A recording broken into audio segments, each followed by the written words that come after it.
Hi my loves, I hope you're all doing well. Today I'm gonna show you how to create this super easy peach smoky eye look that is very wearable. I only used 2 eyeshadows for this entire look. Now that wedding season has begun, I feel like this is the perfect wedding guest makeup look because it complements so many outfit colors. Stay tuned to the end where I show you 3 different ways you can wear this eyeshadow look. Let's get started. Start off by blending a dark peach shadow into your crease.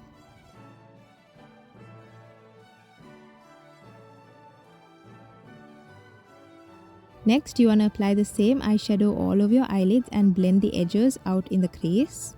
If you have lighter skin than me, you can choose a lighter peach, and if you have a rich darker skin tone, orange would look amazing. Next, apply a shimmery gold shadow all over your mobile eyelids. I love using my finger to apply shimmer shadows because it shows up a lot more pigmented.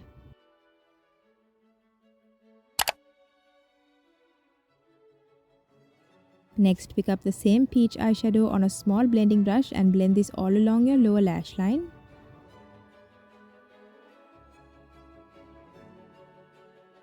Pick up the same gold shadow on a small detail brush and pop that into the inner corners of your eyes, like so.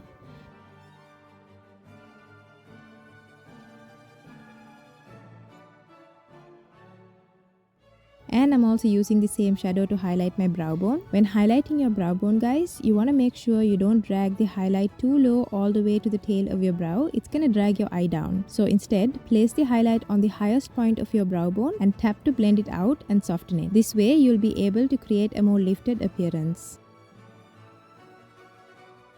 Next, curl your lashes and apply mascara to your upper and lower lashes. This is great if you're a minimal makeup girly. Option 2, winged liner, for if you like a little bit more makeup but you also don't want to go all out. And option 3, lashes. This is for my girls that love a bit of glam. I love how these lashes complement the look. Let me know in the comments below which option you would pick. I really want to know, guys. I'm somewhere between 2 and 3. Thank you so much for watching, my loves. I hope you enjoyed it. Give it a thumbs up if you did or if you learned something new. Also, I did a face reveal over on YouTube Shorts last week in case you didn't catch that. I have new beginner-friendly tutorials going up every Wednesday, so hit that subscribe button if you don't want to miss it. I'll see you on the next one. Bye!